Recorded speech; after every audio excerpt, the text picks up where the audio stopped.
too much here in session 2 of the day. 0-0 the score between Huron and Jenison. 6:30 to go here in the first. Jenison a narrow loss to semifinalist Pioneer 7-6 earlier. Nearly scored at the buzzer to tie it and force overtime. Huron 14-4 fell to Rockford just a few hours ago. Yeah, some great games this morning. Looking forward to a good afternoon. Or not this morning, earlier afternoon. Afternoon, evening, yeah, that threw me for a bit of a loop here. There's a shot from the near side. Travis McKellar has given Jenison an early 1-0 lead. Yeah, nice shot by McKellar. Jenison continues to shoot really well from the outside. That was what put them up in the Pioneer game earlier today. So if they continue that hot streak, I think they're looking pretty good in this one. Up top, Huron working it around. Obviously, their game plan in the first game, try and get the ball to their big-time goal scorer, Graham Baker. Baker's backdoor. Baker inside water. Good defensive play from behind that time by McKellar right at the last second to knock it away. Yeah, I think in this game, Travis McKellar is going to be really key containing Baker. The center defender for Rockford did a really good job. Will Cheney. Or Nate Cheney? Nate Cheney in that first game. Nate Cheney, I keep getting him mixed up. Nate Cheney, we had to say about Nate Cheney. Good to hear. Glad to hear someone's tuning into these broadcasts. Yeah, it's not just you and I watching some water polo together. Talking into nothingness, you know. Huron's going to get possession here, going down the pool. Huron mind. Yeah, we got Travis McKellar kind of directing the defensive traffic down there. He's not in hole D, but was telling his guys to drop. Unfortunately, Graham Baker cashes in on the Jenison side for Huron. Yeah, Gavin Haight got bunched up against the goalpost. I think he's a little frustrated with himself, especially with how well he played in that first game that one ended up in the net. Yeah, he was a wall. Yeah, I think it's going to be hard to continue his success into this game at that level. But, you know, that one just sneaks right by him. So, right side, Jenison trying to work it down. Up top, inside 5 now. He got McKellar down low. He's looking for the pass out. Good defense there. And coming up top to make that defensive play that time in center D, that's Pete Vazekas. Euler up the middle that time. Nice defensive play coming back by Radosky, the sophomore, in fact. We just learned from his father, who is in the stands behind us. Yeah, we were just talking about Radosky going. Up top, Jenison working it around the horn. Good defensive play by Shaheen. 5 seconds. Here's Rune, who fouled out of the first game. From the outside, Hernandez, the shot right at Euler, who makes the stop. Euler looking up he's going to be super keen to try and launch the ball up the pool like we see Matt Ruel doing for Pioneer. I was going to say, I think it's going to be important for Pioneer here to kind of push the ball a little bit, despite, you know, their goalie not being able to throw it the entire length. Goal lines, it rolled over the top of the goalie and died at the right goalpost. Right side, here's Hernandez with room. The shot tracked nicely by Euler. Still tied at 1. Euler getting a couple good early stops, giving him some confidence. Here's the Rats chant down there from Ann Arbor Huron. I think Huron has some of the more signature fans in the state with the cowbells and with some of their chants. Oh yeah, backhand shot. That one just rattles wide of the cage, and coming up from underwater, cap askew that time is Michael Shaheen, who is working on Ben Jansen down there in center. Looking like a couple of words exchanged between Jansen and Shaheen. I don't know if that's friendly or if that's I think they're just get into the game. I think they're making dinner plans for later. They could be. They look like they're going to be hungry after this game. Oh my gosh, can you imagine? Here's Jansen, right side, kicks it out back. Really keying in on Jenison's outside shots, and we have an advantage going up the pool. Number 8 for Huron. They go back out past mid-pool. This is basketball. That would have been an over and back into center. Here's Baker. Got to move it quickly. Crash comes, and Baker gets nailed in center for holding down. It looks like that. Apologies, didn't have the number. Sam Albrecht. Graham Baker's off arm came out a little bit there on that one. He struggled a little bit in the last game, just with the amount of pressure that Rockford put on him. I think he's probably looking to get in early. I mean, he already got an early goal, so hopefully, you know, he's going to continue to do well.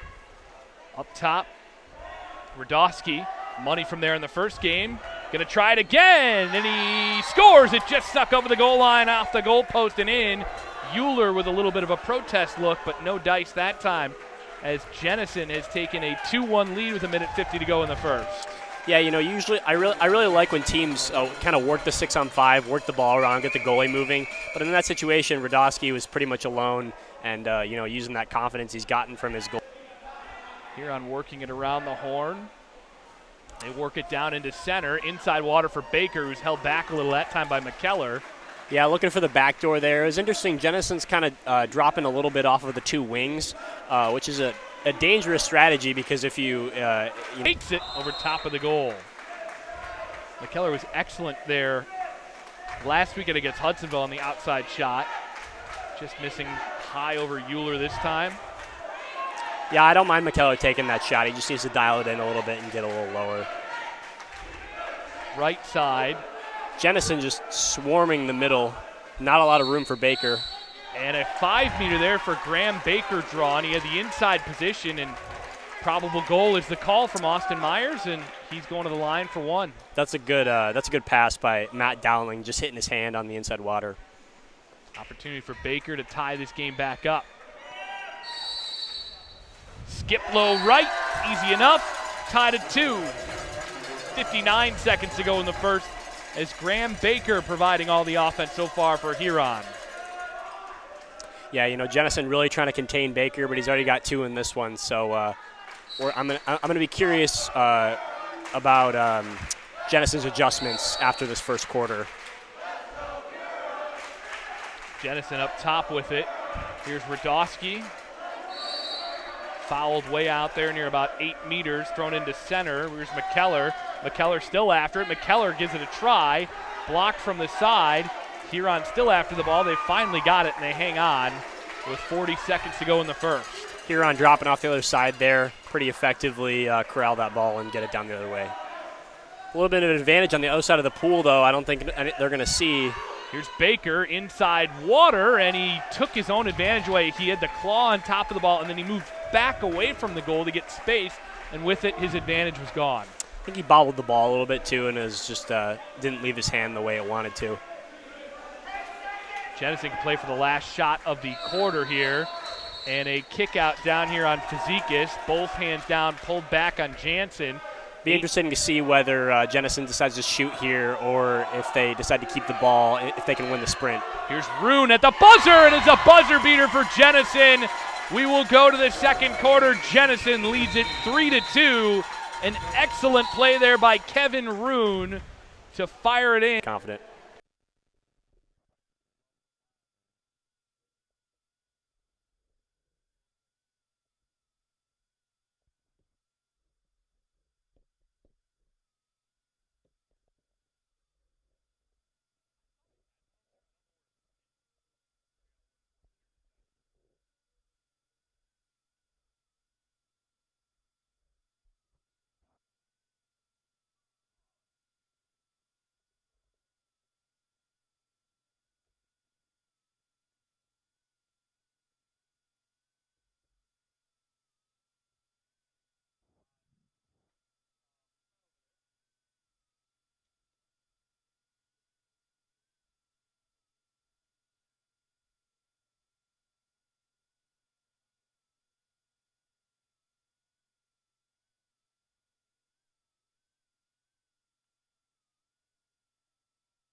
Well, after one here in the Consolation semis, an opportunity to play for the 5th place game. Jennison leading Ann Arbor Huron Yeah, we're going to be even strength here after that man-up goal from Jennison at the buzzer from Kevin Roon down there. Yep. And Roon redeeming himself a little bit. Had a good first quarter after 3 kickouts in the first game. That's always tough. That I think the number of kickouts on Jennison in that first game, the exclusion, really took them out of their game in the second half especially. Yeah, it's really hard to kind of play that full game when in the second half you're in foul trouble and that's something that's on your mind, not to mention the very intense game of water polo that you have to play. Then you have to go to your bench a little bit more, you're just getting a little more uncomfortable, so I totally agree with you. Ordinary foul drawn by Shaheen down there, kicks it back up top. Shaheen's got one-on-one down there on Roon. He's going to kick it all the way across instead. Back up top, late in the shot clock. Here's Baker. Baker draws the ordinary. He'll shoot from mid-pool. He takes the... They're kind of that, like, middle roll. They're like, okay, I feel like I end up in the wing a lot. I don't really know what to do. Jennison gets the ball here inside. Ordinary foul drawn by Dykstra to the outside. Radowski flipped it back. Here's Jansen, all kinds of room. Jansen, the shot, and he scores. Too easy for Ben Jansen. It's 4-2 Jennison. We've seen that movie a few times in the Pioneer game. He had a couple from way outside. Boy, is he good. He's got a big-time shot there and skip low left to give Jennison the largest lead of the day. Yeah, what I was saying is that kids will come up to me and they're like, I feel like I end up on the wing on offense a lot, and I don't really know what I should be doing. I feel like I'm just kind of sitting around. In this case, back to Jennison here.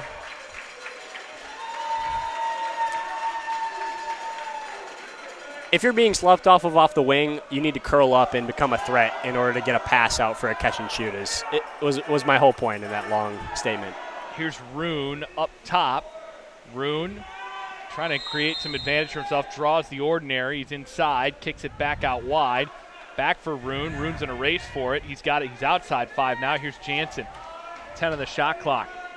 Jansen way out, pushed out towards mid-pool, tries to draw the ordinary. He does. Jansen can shoot if he wants. He won't. Kicks it right side for Dykstra. 3 on the shot clock. Getting late here. Dykstra, and it's a shot clock violation here on Jennison. Some good pressure by Huron. I think they're seeing Jennison scoring from the outside and, really trying to hammer it home on the defensive end. Trying to go into center here, floated over the top, and a beautiful back post lob that time by Matt Dowling. Exactly how you draw up the lob shot, aim for that back goal post.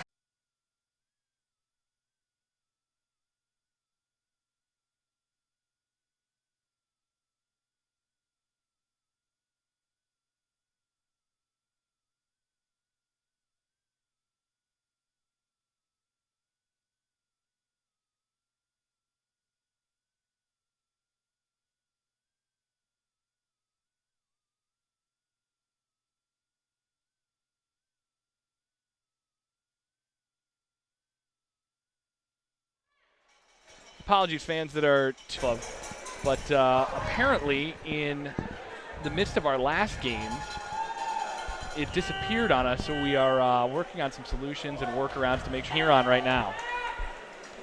Yeah, it's going to be a Huron ball off the timeout. I'm interested to see what adjustments Coach Barnett comes up with here. Jennison sloughing off of both wings, which is making it hard for Huron to get the ball into the middle of the pool. Whether that, into Baker, into Shaheen. I'd like to see an outside shot here from a catch and shoot to catch Gavin Haight off guard. Down low, they're trying to work it into center. Here's Shaheen in center. Shaheen turns backhand shot, died in the water. Shaheen pursuing, leans back, takes the shot, stopped by Haight against the goal post.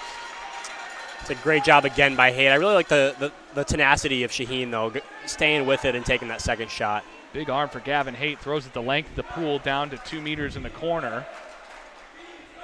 McKellar after it. Now he's got inside position. McKellar travels towards the goal, and an exclusion here. They kick it back out high. 5-3 Jennison, trying to make their lead double now. We got a 5-on-4 down here on offense. Here's McKellar, the shot. Getting the 6-on-5 goal. McKellar cross cage to low left. Makes it 6-3 Jennison here late in the first half.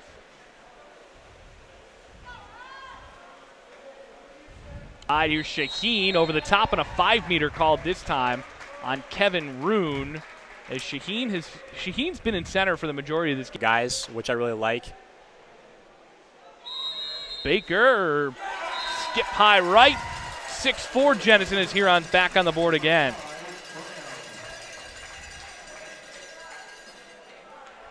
Another for Graham Baker, who's been a little bit more active offensively in this game. Yeah. Up top, here's McKellar. Right side for Roon. See what Jenison's response is with 1:05 left in the half. McKellar on the drive, crash coming, trying to kick it out. Ball under, nice play by Shaheen. Shaheen has been Huron's best player in this game, I think. On both sides of the ball, just like you said, on that defensive play, I feel like he's really kind of taken it into his own hands. Gave it to Dowling near side. And Huron's got a guy open on the other side of the pool. It's just whether they see it or not. Dowling's got nice inside position on the drive. Huron trying to get it there. Here's Dowling. Dowling leans back into center. Nice move there. Baker, the shot, save. It's a 2-meter there as Gavin Haight knocked it off the lane line. Another big stop. Gavin Haight has been phenomenal. I think he's been the best goalie in the tournament so far. Yeah, from what I've seen, referee pulls the ball out here. Timeout Huron, it appears, for the 6-on-5. 38 seconds to go here in the half. I really think he's just been, he's been the best goalie in the tournament that I've seen so far, at least, this weekend. Yeah, especially against some very good shooters in Pioneer, not just one guy. They have plenty of guys that can put the ball in the cage, and he was just making some point-blank stops, even from cross-cage passes that a lot of goalies would. It's 4-2 at the end of the first. That from Joey Sutherland. Just getting some updates down there from Ann Arbor Skyliner, I guess up there from here, a little north of us. I think that's the direction. Michigan, I don't really understand all the time. Has Huron had a 6-on-5 in this game yet? This might be the first one. This might be the first. I'm just curious, we haven't seen what Jenison's going to do defensively, I don't think, on the man-up. I'm curious what Huron's going to come out with here. Just getting more updates from Maddie's Inc. Now it's a 6-5 game in favor of Grand Haven, so that one's turned into a bit of a barn burner. Pretty similar scores here as Pioneer and Rockford get ready beneath us here for what we expect to be potentially an epic state semifinal. Don Packard to our right. Don Packard, 5 state titles from 1987 to 2001. Returned, I have to go back to see what year it is with Pioneer this time around. I think this is year 3 or 4 this time around. 18 seasons at the helm for Pioneer for Don Packard. Craig Peterman has been with Rockford for the last 17 years, 3 as a head coach. Yeah, 2 really storied programs and 2 coaches. I'm really excited for that next game. I will say the best water polo game in the MWPA I've ever watched happened in this pool between Pioneer and Huron in 2011.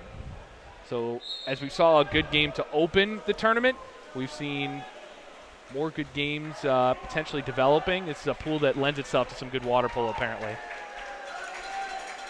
I guess there was no man-up opportunity on that one. That's my bad. I thought there might have been too. Huron with a lot of movement on that possession and just getting swatted away by Jenison. Jenison's going to have the last shot here, I believe, 1 second between the shot clock and game clock. I wonder if Gavin Haight's going to – I don't think he's going to try the tip play again. I think this one's going to be all Gavin Haight at the buzzer. I feel like you might as well get closer if you're Gavin Haight. No one else is coming out to you. Actually, he's going to give it instead to Radosky. He's the hot hand so far. Takes the shot, goal post. So at the half, Jenison leads it 6-4 on Ann Arbor Huron. We will take a brief halftime break. We'll bring it back, and we will set the second half up for you next. 6-4 Jenison here in the Consolation semifinals in the MWPA network.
Looking live at warm-ups here at halftime between Rockford and Pioneer as Jenison and Huron in the Consolation semis doing battle here. 6-4 Jenison.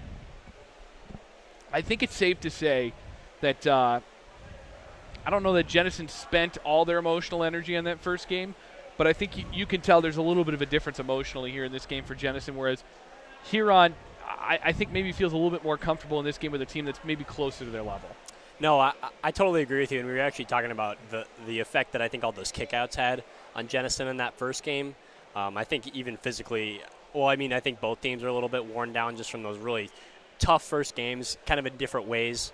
Huron having to swim a lot, and then Jenison, just like you said, emotionally being a little debilitated. So I think we're in for an interesting second half. Definitely here as we prepare for this next state semifinal.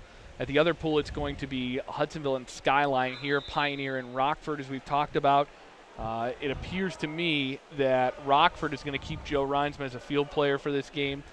Pioneer has got to get off to a better start than they played in the first game for one. You can't afford to be down 4-1 to Rockford. Yeah, definitely. I think Rockford did a really good job in that last game. Even though it wasn't really a game for most of it, they did a good job not taking their foot off the gas. They didn't get complacent. They kept hammering on offense. And if Rockford can do that again, Pioneer, I think, is in trouble if they play like they did in the first quarter of that last game. And I think we all think this. Matt Ruel is probably better than he played in that first game. He is, as he'll find out tomorrow, going to win some awards that I'm sure he's going to really be excited about. But I think those will be dampened a bit if he doesn't go out and put on his best performance of the year and get Pioneer to the state championship game. Yeah, I think so too, and I think that Pioneer has to do a better job of protecting him. I always find, when you have good goalies, you want to – it's great that you have a good goalie and you can rely on that, but it's really the defense's job to stop the ball before the goalie. The goalie's kind of the last line of defense, so you got to put him in the best position to play really well. And that's what Pioneer did so well in the second half. They really did a great job. They were aggressive out near mid-pool. They were aggressive pushing Jenison to the outside of the pool, not giving them many offensive looks, and that's, I think, why they held them down in that second half. Yeah, I think Don Packer did a good job of adjusting and really going to that hard press in the second half. Huron has won the sprint here in the second half, trying to punch their ticket to the fifth-place game. Jenison in the driver's seat to do that right now. They work it around the outside. Graham Baker is on the outside right now as we kind of always look for cap number 5 for Huron in the water. Of course, came in with 104 goals, up closer to 110 already now. Yeah, and Jenison's still going with that drop from the majority of the pool. I'd really like to see Huron adjust and start shooting from the wings if possible. Yeah, I think the drop is doing a nice job of taking Shaheen out of the game a bit, and Shaheen's been very good. Here's Radowski with a long gun off the crossbar, and I like the confidence of the sophomore shooting the ball from wherever and getting good chances off. Yeah, I mean, in the state tournament, it's this semifinal, big stage. He's clearly not afraid of pulling it from deep. There's a position inside water. I don't think Huron was actually ready for that. Up top here, Shaheen with room. Couple of pump fakes. Skip shot, and it kind of died in the water. A little too much traffic in front of him. It was Jaden Martin with the shot. Actually, rather, that was Shaheen with the shot. Jaden Martin was the one that was set up down low. A little bit of a defensive lapse there, I think, for here right there, because Jaden Martin didn't realize how open he was when he got the ball. Connor Soa going the other way with the ball? Or no, that's Jenison. This is Pete Fazekas, kid that follows us on social media at Mish WPA and comments on a lot of stuff. Ball under here, right in front of the Jenison goal as Gavin Haight bailed out. We get a lot of kids that to get involved in us promoting the game. Here's McKellar, and Travis McKellar promotes himself right there and gives Jenison a 7-4 lead on a nice shot with his shooting arm closer to the goal than his off arm. Yeah, that takes a lot of strength, not just forearm, but wrist strength. If you really want to become a better shooter, you got to get a stronger wrist and be able to shoot both ways. I really like the shot left there, too, especially because he was kind of on the other side of the goal as a righty. That's a tough shot, but a good one that gets past Euler. Drew Lindstrom into the pool here for Huron now as they go to the bench.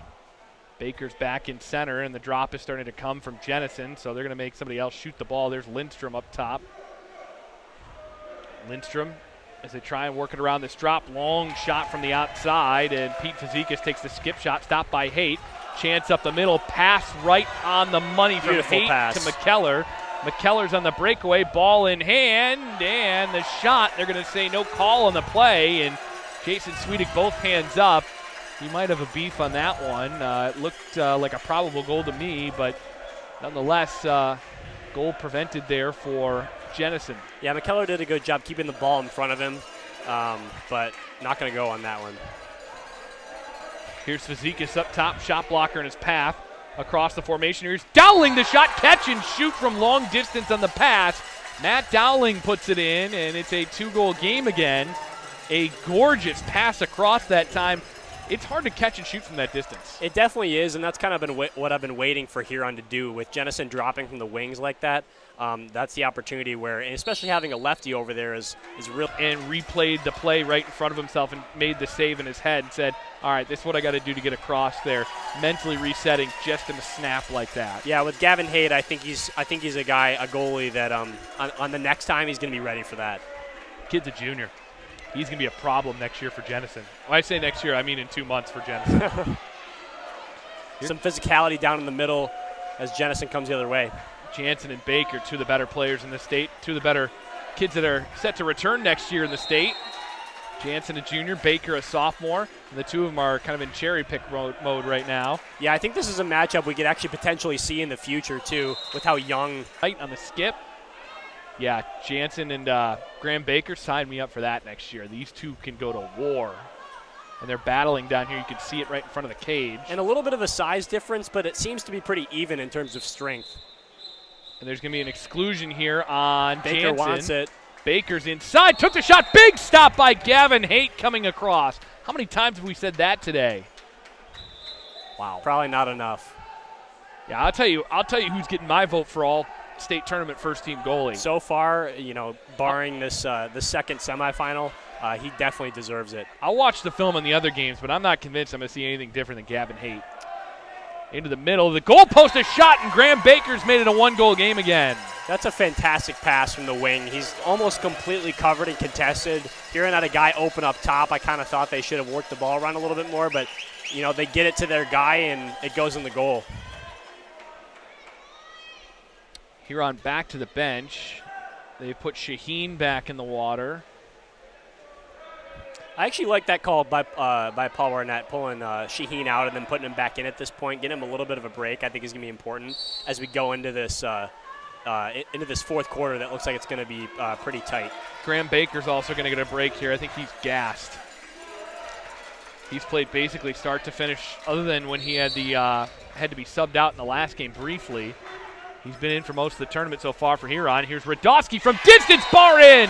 This kid's also going to be pretty darn good. He's a sophomore, and from, 7-8 meters, Ryan Radosky rips it in, gives Jennison a 2-goal lead again.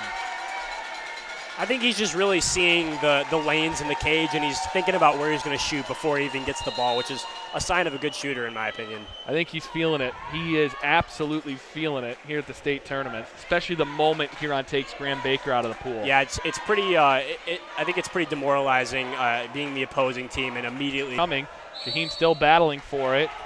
Shaheen is inside, throws it backdoor looking for Dowling, and just missed him. It's going to be a shot clock violation on Ann Arbor Huron. I think the big thing is Baker comes out of the pool, Jennison takes their 2-goal lead back, and the urgency to put Baker back in the pool gets a lot higher real quick. It's a tough situation if you're Coach Barnett. You got to give him a chance to catch his breath. Outside here, they give it out to Rune. Rune looking around, gives it back to Jansen out at mid-pool. Thinking about it, he takes it. His shot is blocked. Came right to Dykstra on the block. Going to be Jennison's ball here on the foul. It's going to be a shot clock reset, too, because of the shot attempt.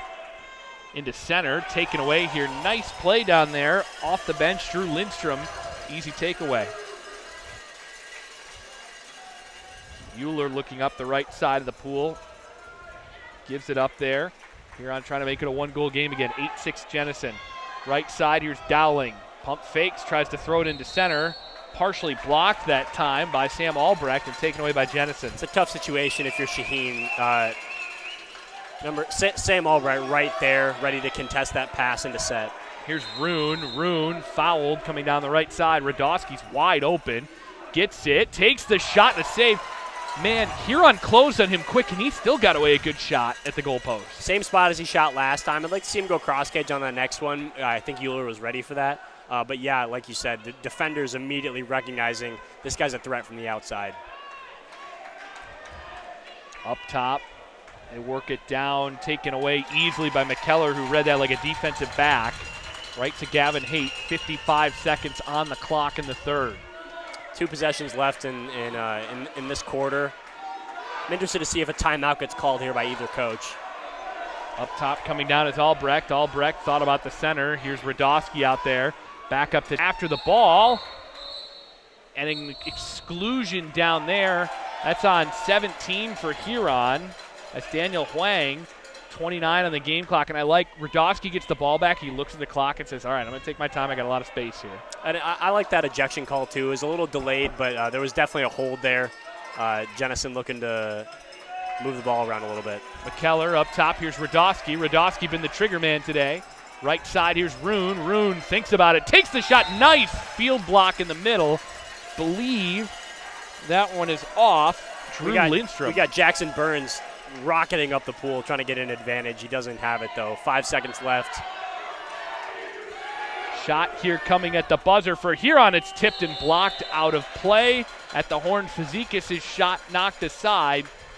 We will go to the fourth. Jennison 8, Huron 6. Not bad. We get another close game here. Expecting potentially another close game coming up next. What do you think Huron needs to do in this quarter in order to get back in this game? Now that they're out of it, a two-goal deficit isn't too bad going into the fourth quarter. I liked how they started the quarter a lot like how you said. They started to work it around the outside and decide, hey, if they're going to drop off us, we're going to shoot from out here. Once the defense comes at you, you can start to drop it into center, try and draw exclusions, 5 meters, all that stuff. And they finally drew an exclusion and got a 6-on-5 goal. I do think they got to start working it around the outside, get a little more confident, trying to take the shot from out there. I think, too, part of that is they need to spread out a little bit more. They're a little close on the offensive side, and I think that's making it easier for Jennison to, either just easily take those passes like we saw McKellar did on that last possession, or kind of block that pass into center and just kind of take the ball back. So 50 seconds left here in the half as we watch the next 2 teams warm up. 9-5 Grand Haven with 3:28 to go over Birmingham Groves at the other pool as both of us get set for our state semifinals. That's a tough Grand Haven team. They've really peaked at the right time. I think they've really started to turn it on here in these last 3 weeks, I would say. They really struggled early in the season, really struggled, and it was they have they lost to McDonald's, Michael and Thomas. Fabulous regional tournament, took Rockford to overtime in kind of a wild, controversial end to regulation. And you're right, they peaked at the right time. They grew up, and that's all you can ask for a team to do is you might start the year rough, but are you playing your best polo at the end of the year? 100%. And I mean, in a lot of these teams, they're playing the same teams multiple times. I think it's really hard to beat a team 3 or 4 times. So even if you're losing to a team early in the season, I would take that, and I'd rather beat them in the postseason. Yeah. Now, I mean, there are certain teams that have a ceiling on them. Not anybody in this pool, but you look and you go out and you play Hudsonville as a random team and you lose 20-0. Are you probably going to beat them at states? No. But there are other teams that are maybe right at the top end of your potential level. If you can get closer and closer to them as the season goes on, that's all you can ask for. Huron working it outside here. I like the pass into Shaheen. And they worked it. They made the defense come to him. Here's Shaheen inside water and the 5-meter drawn down there. And they worked it around the outside. Defense had to come out, and then you get room for Shaheen. Yeah, that was a really good turn by Shaheen, too. A lot of patience there. I like that he didn't immediately kind of make his move, kind of set himself. I think the 4th time he's lost his cap, too. But he's playing really physical, so I don't blame him. I don't know that Shaheen ties that thing. I turned into a double knot guy, and then I started to put the knots through the ear holes? In the ear holes. Gotcha. And finally, I had no problems as a senior. Grant Baker. I'm thinking another skip shot on this one. Skip right. Make it 8-7. The way he was set up, I kind of saw he was looking skip right that time and beats Gavin Haight. Nothing Gavin Haight can do really about that one. You look and you're like, oh, Gavin Haight's allowed 7 goals in this game. Gavin Haight's been incredible. today. Yeah, and I mean, I think he stopped a few that are, I would say, a referee may even consider a probable goal. Huron could be up in this game very easily. They could. Shaheen takes it. Now Huron's trying to get at least to even. Rune cuts him off. Shaheen waiting for help. Shaheen's got defense coming at him, gives it to the outside. There's Bunnell. Kevin Rune, also a junior. I think he's going to be a really key contributor next year. Yes. He was great earlier in the day on both ends of the pool. Here Shaheen draws the ordinary foul. Travis McKellar going back on offense as there's 8 seconds left. Good awareness if here's they don't score here. Opportunity. Counter ball is in, and Gavin Haight has an opportunity to wing this one the length of the pool. Here's McKellar. McKellar is one on the goal. He takes the shot and scores. Boy, Euler swung at it and nearly got it, but Travis McKellar buries it cross cage. That was a great shot, but honestly an even better pass from Gavin Haight. Right to it, very close to catching up, but couldn't do it on that one. I'm going to ask you this question. Yeah. We can stop the play-by-play for a brief second. As a coach, I could not hold the counter ball. I needed the timeout horn. I was obsessed with the timeout horn. As a coach, too much, or I start bouncing it, or maybe it goes off my foot and then goes into the pool or something. So, Graham Baker takes it away from Gavin Haight, and it's a 1-goal game again. Haight didn't see him coming, and he's kicking himself for that one. As we're back to 9-8 Jenison. Yeah, that's really good awareness by Baker. Gavin Haight had the ball, didn't have, complete strength on it, and just kind of knocks it in. Sorry to hit you with that little coaching question there. It's something I asked Joey Sutherland a couple of weeks ago, and I was looking for a different answer than I got. I'm glad you and I are on the same page with the timeout horn. Yeah, no, I trust a fellow coach on the bench to handle the ball. Hopefully with a big arm, too. Nice quick release. Right side, Jennison up against the lane line into center.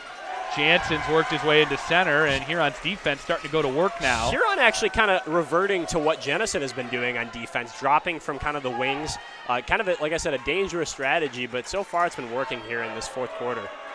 Up top, Huron across to Dowling. Dowling's got a little room trying to turn inside.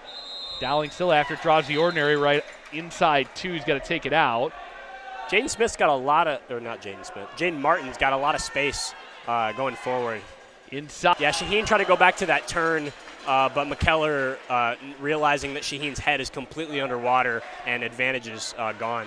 Down low to Jansen. Jansen couldn't get there. Pass a little bit long from Dykstra. Shaheen's one-on-one up the pool with Radosky. Radosky wants some help. I think he wants a switch. I think he's got a better matchup on Dowling over there than Shaheen, who's a little bit bigger. I like that communication between teammates, too. I think that's something that a lot of kids at the high school level kind of realize when they get a little bit older, that, how much, especially in Masters water polo, how much they just talk in the pool. On the outside, they give it across to Dowling. Pass out of his reach. 2 on the shot clock. Got to get rid of it. Dowling throws it up top.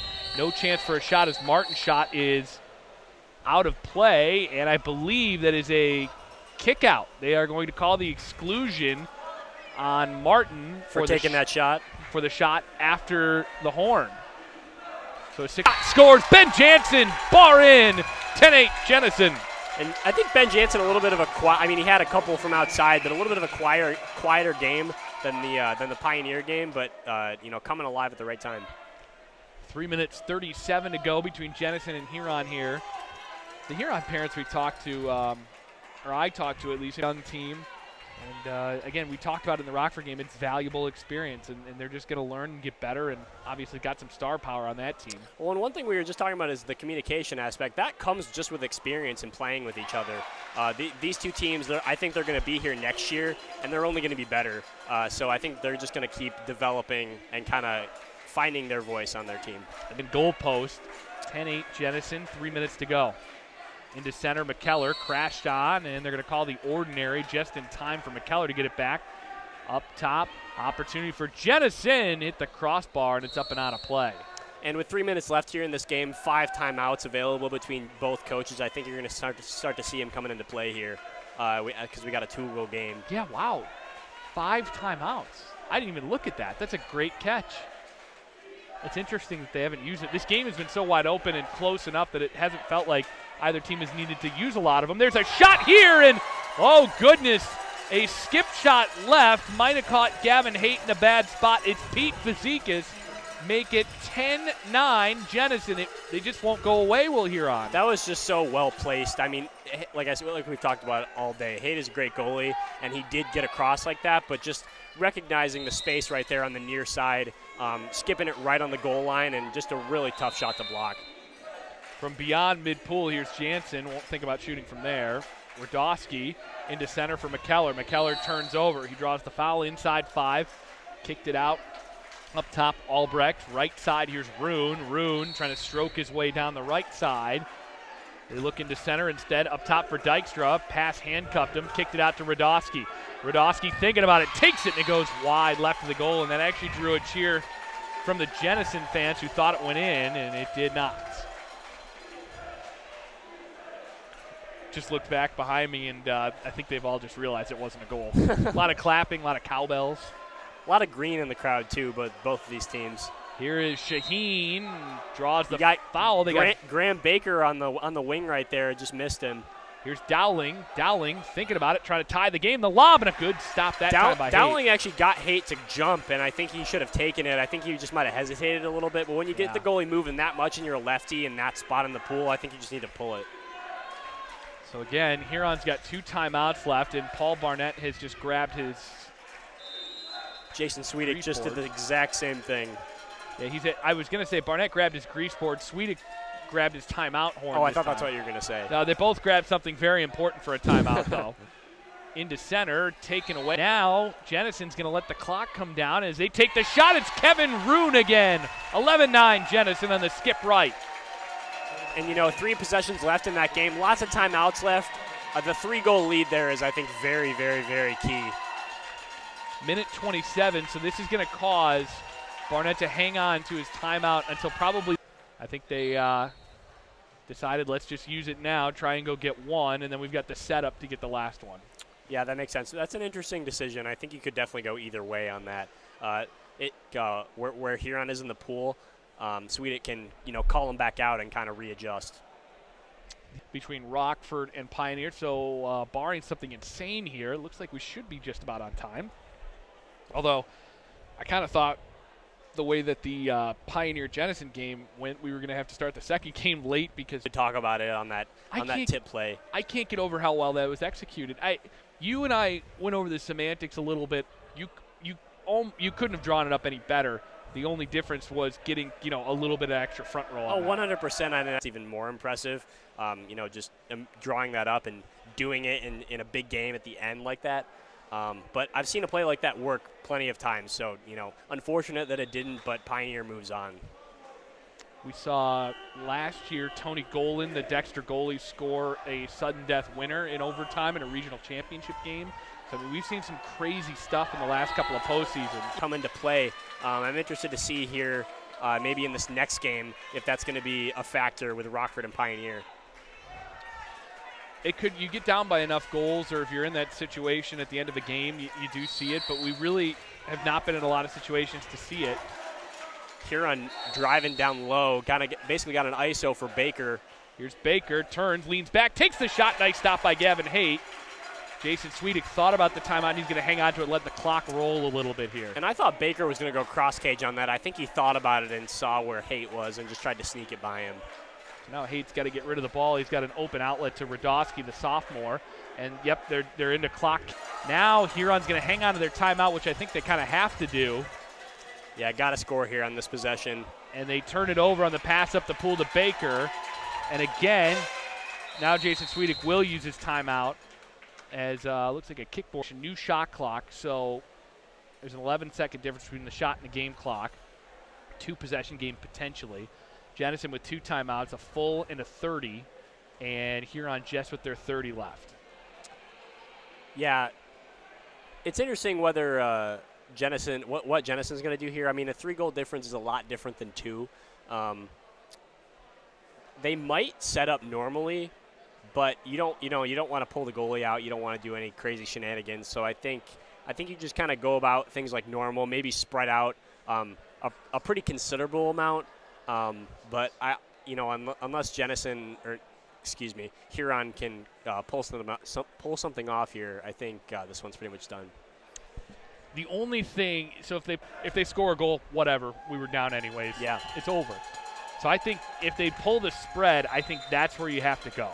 Yeah, I think you got to pull the goalie out there, kind of like we saw in the Grand Haven Rockford game in the semifinal at regionals. Rockford stole that ball and got that last goal. I believe Craig Peterman put a wagon right in front of the goal. Very smart, one of the better shooters in the state. Into spread offense yet. I kind of thought that they might set up normally. And they'll probably you could probably just put it back to Haight. And now they're going to press Gavin Haight here. And now it leaves McKellar open down the middle. Defensive miss deal here. Outside 5, Dykstra. Give to Rune, who's in trouble. A little dangerous pass back there, but pretty good ball movement by Jennison. Haight's got it with 9 seconds left on the shot clock. He's going to put it back up. Now they're going to try and dump this one, I would think. 4 on the shot. Has a timeout left. They're going to have to. They got to score here. Here's Euler. Puts it in play. Here's Baker. Baker to Shaheen, and they haven't shot the ball yet. Oh. And it's going to be an offensive foul in center, and that will wrap this one up. Final score, Jennison going to the 5th place game with an 11-9 win over Ann Arbor Huron. Good effort here from both teams in this one. Definitely a fun game to watch. Went right down to the wire. Great effort for both teams. Huron will play in the 10 a.m. game tomorrow. Jennison at 11:15 at Skyline. So we do know those. Birmingham Groves will take on Ann Arbor Huron. And Grand Haven will take on Jennison tomorrow in a rematch of 2 district foes. I'm just so excited for this matchup in the future. I mean, you got so many juniors and sophomores on these 2 teams. You know, you're graduating big contributors like Travis McKellar on Jennison and Michael Shaheen on Huron. But you got so many guys, you know, on the roster that are going to come back next year.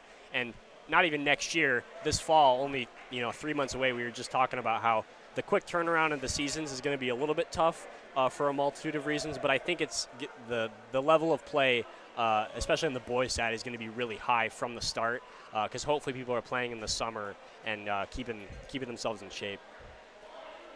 With that, we're going to take a little bit of an audio break. We will bring it back. The state semifinals are coming up next here from Saline between Rockford and Ann Arbor Pioneer here on the MWPA Network. Don't go anywhere. More good water polo coming up next.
The main event this evening, the state semifinals here from Saline, and the final game from the Saline half of the bracket. Ann Arbor Pioneer takes on Rockford. 13 state titles for Rockford, for Ann Arbor Pioneer 12.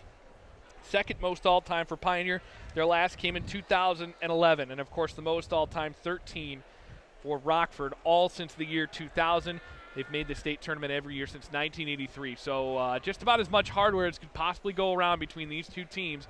And it all culminates in this one game, an opportunity to play in the state championship game here. And, of course, a tournament that we feel, while it might not be wide open to win it, definitely a winnable tournament for more than one team. We've just talked about a lot how there's a lot of really good teams, not just individual players, but teams in terms of makeup, in terms of supporting cast, in terms of goalies, defense, kind of all around. And I think we're really in for a good one here. Rockford, a little bit easier of a matchup earlier in the day. Pioneer going down to the wire with Jenison, but coming out on top. I'm really interested to see kind of how both of these teams come into this game. I think it's going to be pretty telling after the first couple minutes, kind of who's on and who's ready for the big stage. Harrison Watt and Zach Sneathan here on the call from Saline for the final game here. The state tournament being played at Saline tomorrow. We will move over to Ann Arbor Skyline High School, where tomorrow morning the 10 a.m. contest will be between Birmingham Groves and Ann Arbor Huron, and then Grand Haven will play at 11:15 against Jenison in the 5th place game. Groves and Huron playing in the 7th place game tomorrow. The loser of this game will play tomorrow at 12:30 in the 3rd place game against the loser of the game at Skyline right now. Hudsonville Skyline, correct? Hudsonville Skyline in that state semifinal. And then, of course, the winner of this game and the game at Skyline this evening for the state title tomorrow at 1:45 p.m. And, you set it up, and it's just these are two teams they've tied twice this year. This isn't just a good matchup. It's been proven that this is a good matchup. 2 ties in the same season. Keys for either team, I'll let you go with Rockford. What's their key to win this contest? Rockford, I think they need to come out like they did, earlier today against Huron. They really were just aggressive on the defensive end. They immediately got, their guys going from the outside. Logan Stevens with a few early. Che Chino, I believe, with the first goal. We know that that Wagon is really good on the inside. But I'd like to see the confidence of the outside shooting from Rockford from the beginning.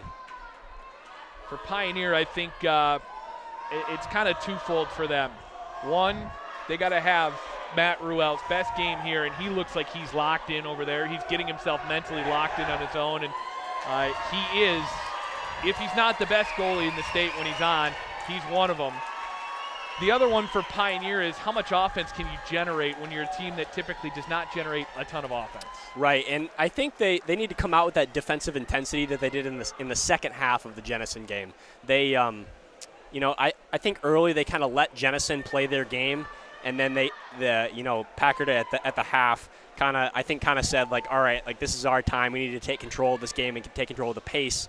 So I think they need to come out swinging like they did in the second half of that game. And I think their aggressive defense generated their offense. 100%. People always say defense makes good offense. So, and I think just the key point there was they were so aggressive it created transition chances. It created the chances to draw 5 meters. It created the chances for exclusions drawn, and it just became a heck of a game in the second half. We'll see what we got here, as the sprint is won by Pioneer's Gabe Sanchez-Burks, and we are underway here in the state semis. Up top, it's Packard running the point. Right side to Edwards. Good crowd on hand behind us. And a pass broken up there nicely by Rockford. Rockford immediately with the defensive aggression on the perimeter. I like it. Rockford has gone to Joe Reinsma in the field, so it will be Ben Seymour in goal. Those two have gone back and forth all season long. Pioneer immediately trying to deny Rockford the middle where they like to go. Wagon on the right side, fouled hard by Sanchez-Burks. He leans back to give him space up top to Chino. Foul way outside 5. Chino turns, winds, rips, and has saved Ruel, and that's a big one for him early.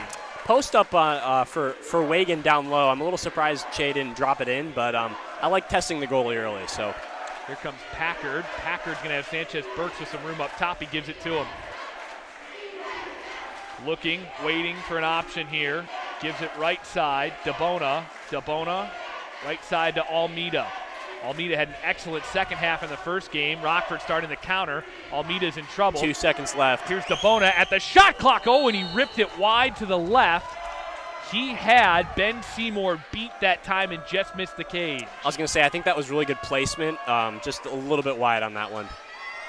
Stevens. Oh, and he's got a guy on the weak side, Will Cheney. Couldn't get but he it gets there. covered.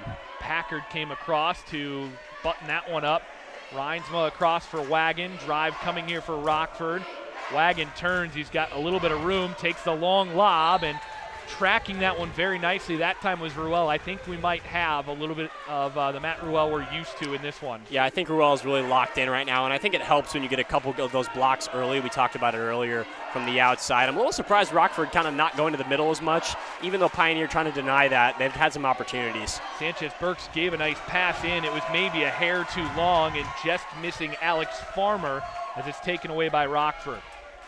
First couple minutes here, no goals. I think it's a testament to how this game's going to go. Up the pool, fans getting into it. Here's Will Cheney. Actually, that's Will Cheney looking for Wagon, the driver. Crash comes, got nothing. Gave it up top. Here's Chino. Chino back to Cheney. Kind of a 50-50 ball. Packard gets back to it, swings at it. 7 on the shot clock. Foul way out there. And an exclusion here on Luke Packard. I don't think he was sure who it was on. New shot clock. I think he was asking about the call, too. I think it was just an aggressive foul. He kind of came over the top. Up top, here's Wagon with room. Thinking about it. Drops it off for Stevens. Stevens, inside position. Great chance. Big stop by Matt Ruel. And you can tell he's jacked up about that one. You could see Logan Stevens on that one go up from the post, kind of a two-pop. Wagon a shot, and Ruel locking it in early. His 4th save in the first 3 minutes. And Pioneer pushing the ball, like we said earlier in the first game. I think Pioneer really pushing the ball in transition is going to be key for them here. Here's Wood, the lob, hits the top of the crossbar. Now a race for it. DeBona's after it, and Seymour makes a nice play to get back to the ball.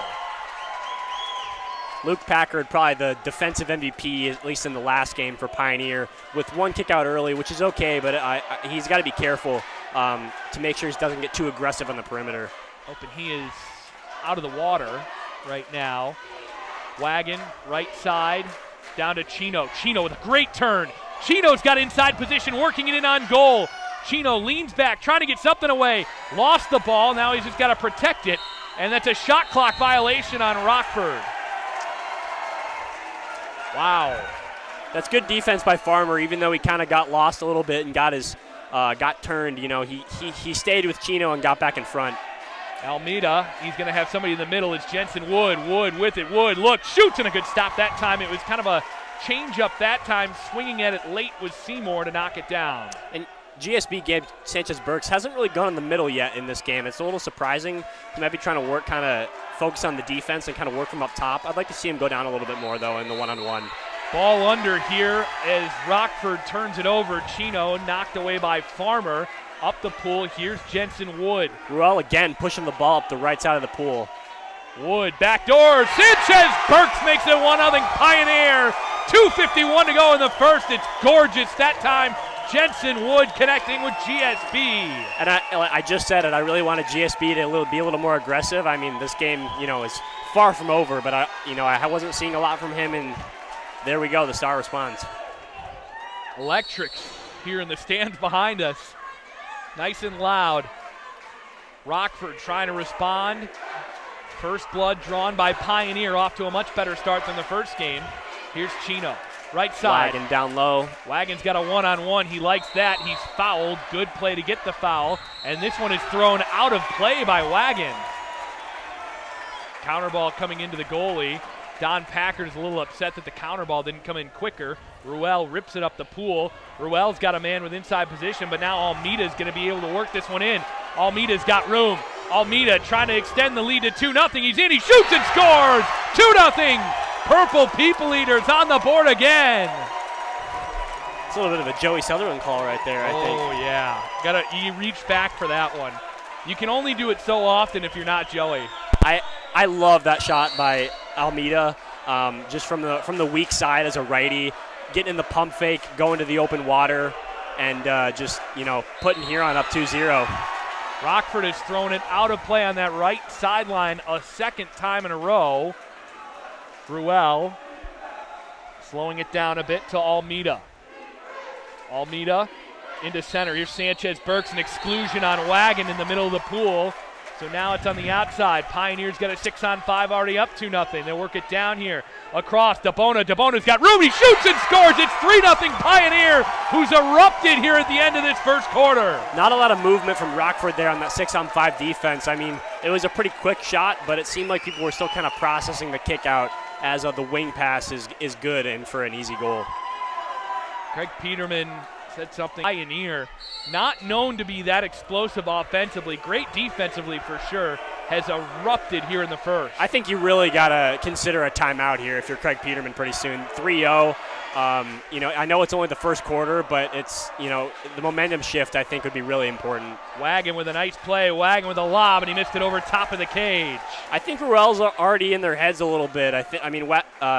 Wagon's one of the best shooters in the state. And I don't see a reason for him to go for the lob there. I think you try to just get it into the goal. Inside position, Farmer's got it on his left, rolls to his right, the shot, they score! 4-0 Pioneer, Alex Farmer, and Rockford is going to need a breather here. They have swapped the goalkeepers as Joe Reinsma puts on the 1A cap. It is 4-0 Pioneer with 1:28 to go in the first, and I think everybody here is shell-shocked. I think it's interesting making that goalie switch. I think we're going to see if it's going to pay off or not in these next couple quarters. But honestly, I don't think it's really at fault of the goalie. The Rockford defense just kind of getting picked apart a little bit by Pioneer. The game plan, clearly, whatever Don Packard said at halftime of the Jenison game has clearly carried over to this point. And whatever he said after that game has clearly carried over into this game. Pioneer just with so much aggression, like we were talking about on the defensive end, really pushing the ball, not getting, just complete one-on-nobody counter opportunities, but cashing in on those, 3-on-2s, those 4-on-3s, and just working the ball rather than find a way to counter. And, of course, we talked about, so far, Matt Ruel absolutely in the zone. Yep. No, I think Rockford got to spread out a little bit on the perimeter, and if they're going to drop, you need to work the ball kind of cross-cage, get those catch-and-shoot passes, and shoot to the other side of the cage. So Joe Reinsma, who does have a lot of skill in field, is going back into the cage.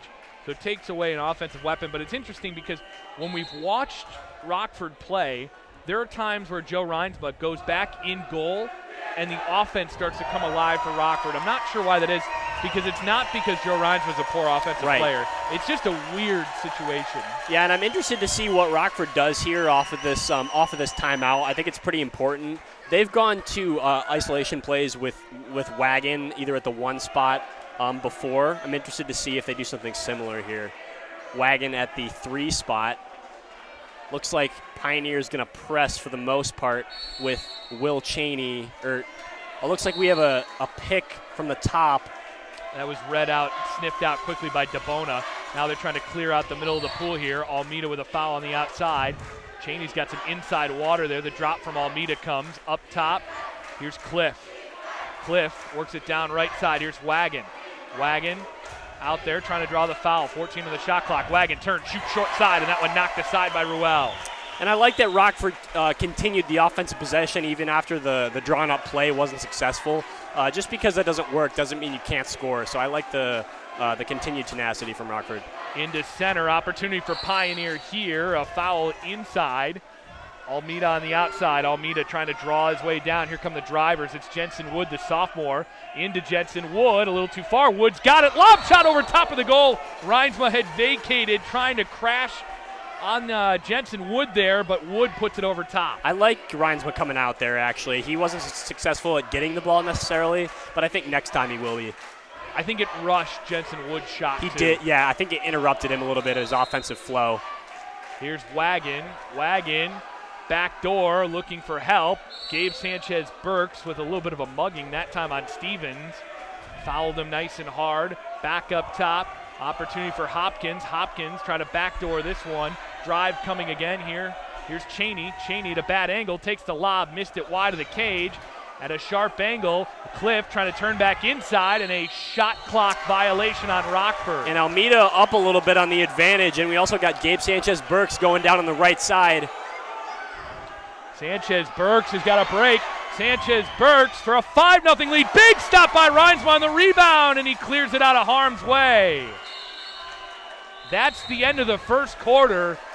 Joe Reinsma just made a monster stop that time on Gabe Sanchez-Burks. And I'm not saying that was the game necessarily, but that 5th goal going out of the first quarter with Rockford with no goals, I think would have been a really big deal.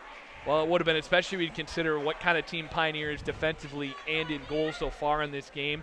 And I think Rockford, I think they're awake now. I think so. I think Pioneer has their attention. Yes, definitely. Yeah, I mean, if they didn't at the start of the game with a couple of those going in early, I think Rockford needs to kind of assess where they're putting, their top shooters. I think Wagon's been down on the wing a little bit. Logan Stevens has been kind of driving in but not getting a lot in center. I think they need to put their guys strategically more at the top and kind of look for those pass outs and, like we were talking about earlier, those cross-cage passes to catch Ruel off guard. 4:26 to go in the first from Matty Zink. Hudsonville and Skyline tied at 1. Skyline took the lead early. Hudsonville right back on the board, looking for a little more analysis from that one, is hoping to hear a little bit more about that contest, setting up the state championship game. A lot of water polo to be played here. The 4 on the board for Pioneer, it can be daunting just because not even this year's Pioneer team, but traditional Pioneer teams, you remember playing them. It's, I'm going to lock you down on defense. You're not going to get any easy opportunities. And if you do, I got a good goalie. Pioneer is just so good at wearing down a team mentally from that aspect too. When you face a defense that's just so suffocating, so hard to score against, it's just so demoralizing when the ball keeps hitting the goalie or you keep missing. But I think Rockford has the personnel to turn it around in this quarter. Hudsonville has taken a 2-1 lead now on Skyline. Just moments ago, we have been told it is being played nice and evenly. Skyline good defensively so far, per Matty Zink, who is over there, the MWPA treasurer. Craig Peterman sticking with Reinsma in goal after a couple of very key blocks there in that first quarter. He's talking to Nate Cheney and a couple of his players, I think, trying to hype him up. The Rockford bench coming alive, too.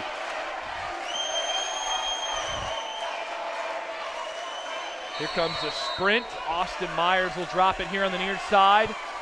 See what Rockford's got here in the second quarter if Pioneer can keep their foot on the gas. Won again by Gabe Sanchez-Burks. Gabe Sanchez-Burks and actually Will Cheney got tangled up there, and actually Will Cheney's asking him if he's okay. Luke Packard back in the game after a kick out early in the first. It's amazing that Pioneer did the majority of that without Luke Packard. Yeah, that is very impressive, especially defensively after that game against Jenison. Luke Packard, I'm going to guess 9 steals, maybe something like that. 6-on-5 here. Chino's in the corner. Near side here's DeBona. DeBona had a big goal here in the first. Near side shot across the formation. It's 5-0 Pioneer on the exclusion. On that far side, it's Zach Edwards, the captain. That felt really easy for Pioneer on that 6-on-5. Well, you know what? The pass by DeBona coming back across was nearly picked back off. Right. It just inched over the Rockford player's hands, and when you get to that point, if it's a catch and shoot, that's in the back of the net. I think Rockford's got to move a little bit more down low like that instead of kind of trying to pick it off. I think they need to go back over their hips and really contest that post so that shot's a little more difficult. Right side, Cheney. Cheney is fouled into center. Good pass. Chino, the backhand, and it was partially blocked over top of the goal. Great pass. Great quick opportunity by Chino, just no luck there on the shot. Yeah, that's a really good opportunity. I think if you're Craig Peterman, you're pretty happy with that possession. Sanchez-Burks racing Cheney for it. Cheney, Nate Cheney, that is, had an excellent first game for Rockford. Yeah, really contained Graham Baker down low, especially on defense. DeBona dropped it down here for Packard. Packard looking into center, doesn't have it. Up top, we got 9 on the shot clock. DeBona thinking about it. DeBona draws to the middle. Now he goes into center. Here's Farmer. Farmer leans back, trying to get something away, and a push-off here on Pioneer, so an offensive foul. 5-0 Pioneer, 5 minutes 50 to go here in the first half. Up the pool, here's Cheney. Looking into center, doesn't have it. Cheney pushed out by Sanchez-Burks. Foul there. Over the top for the driver. Cliff is swarmed from the side and taken away by Pioneer. Like we talked about, Rockford really likes to go down low for their offensive opportunities, and so far it just hasn't been working. I really think they need to consider going outside a little bit more. DeBona carries it up the pool on the right side, trying to beat Cheney out wide. DeBona still trying for it. DeBona still has the ball somehow. Draws the ordinary on Cheney. Up top, they've got Edwards out there. Edwards leans in the shot. It was partially blocked, came right back to Farmer, and it goes back up top. It's a good block by Rockford. Sanchez-Burks into center for Packard. Packard after the ball, and a ball under here on Pioneer as Rockford gets it back. It's good help by Logan Stevens, sorry. Reinsma up the pool to Cliff. Rockford just trying to get on the board here. Stevens up the pool into Chino. Chino's got inside water. It's like a 5-meter to me. It's going to be a kick out. Chino's back was to the goal, so I think an exclusion because it would have been hard for him to get a probable goal away. Yeah, I think you're right. From my angle, he was a little bit underwater, so it was hard for me to see his body position. Up top here, Stevens, the shot, they score! Rockford's on the board, it's 5-1 Pioneer. Just what Rockford needed. Like I said, that pass from the wing up to Stevens, you know, a little harder for Ruel to get cross cage and harder for the defense to adjust. Craig Peterman telling Rockford to really press up. We've been told that it is 3-2 Hudsonville at the end of the first from the other pool over Skyline right now. Big foul over the top that time. Up top here for DeBona. DeBona's been good in this game so far for Pioneer. He's made some great decisions, some great passes. Sanchez-Burks across. Here's Edwards. Edwards fakes. Pioneer just working the ball around so well. So much ball movement. Here's Wood. The shot. They score! He handcuffed Joe Reinsman, went upstairs on the skip. That's a tough shot, and not only a tough shot, really tough for Rockford after just scoring with Pioneer responding right away. 6-1 Pioneer. That's deflating. Looks like Alex Farmer is going to come out here. Up top, Sanchez-Burks defending out past half pool. Foul drawn by Chino, gets a little space. Ari Jacob coming in for Alex Farmer. That is the third time it's gone off a Rockford player out of bounds on this near side. DeBona's got room up the pool. Ruel is still got to get to the ball, though. They would have had a counter if that ball was a little closer to Matt Ruel, who has to take it back to 2 meters. Up to Packard now. I think if I'm Rockford, I want to funnel shots from up top and from Pioneer. They've been kind of torching them in the middle, so I think trying to get Pioneer to start shooting from up top and kind of put him at Reinsman's body might be key here. Fight for it on the outside. Good defense out there again by Nate Cheney to create the turnover. 6-1 Pioneer, 3 minutes 30 to go here in the second at the halfway point of the second quarter. Rockford can. Packard with an excellent steal. Packard up the pool. He's got a little room. They got numbers if they hurry. Packard. It's like a 3-on-2 opportunity here. He does get the pass off. Right side opportunity for Pioneer here for another goal on the board. They score! Pioneers made it 7-1. Goal from Ari Jacob. I think Craig Peterman confused about the call over there, the no call on Packard. I think what he's arguing is that Packard had both hands up coming around for the steal. I got to be honest, I wasn't sure on that one. And he's a little upset about it, but it is 7-1 Pioneer. Wow.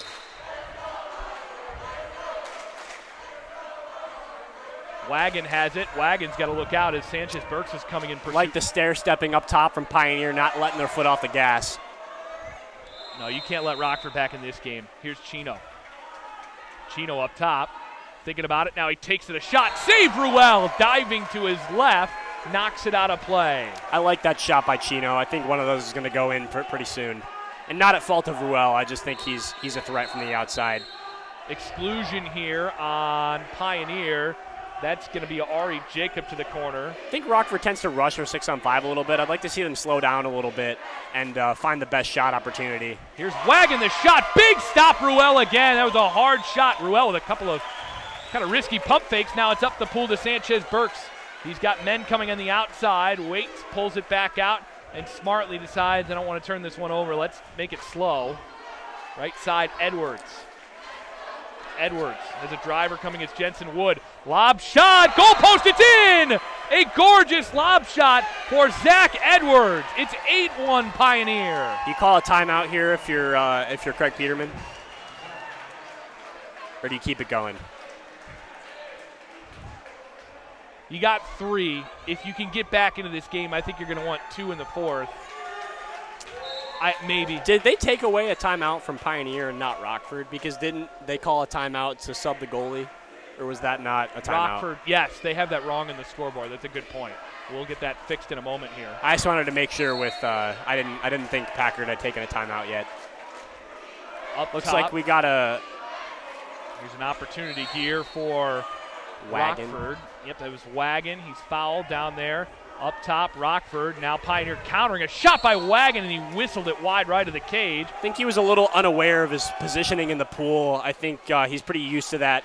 I think he was used to being really center, and he was a little off to the right, so a little wide there for Wagon. Ruel's got all kinds of people up the pool. Rockford being beat in counter. Opportunity here in Pioneer. The route is on. It's 9-1 with 1:40 to go.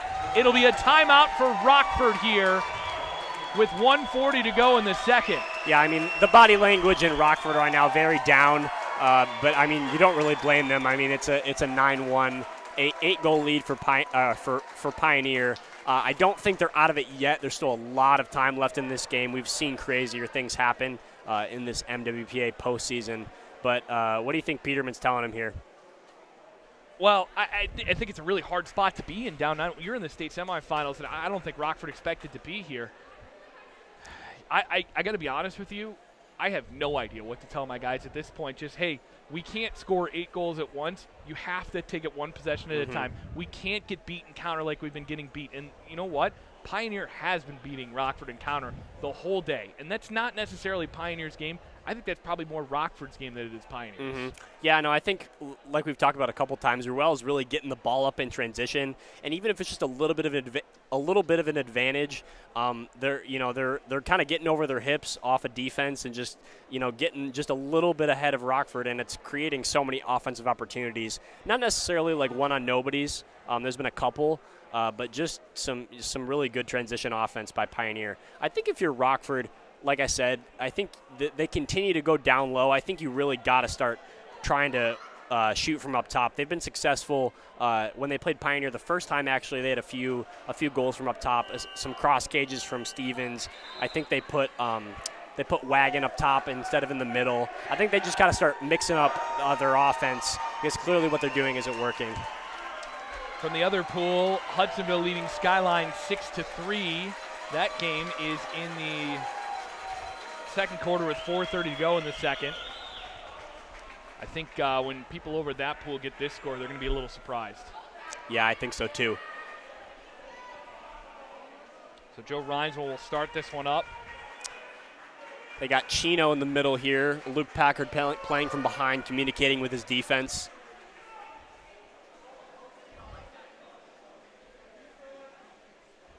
Don Packard talking to Brent Augustine over there on the other side. Not sure what that's about.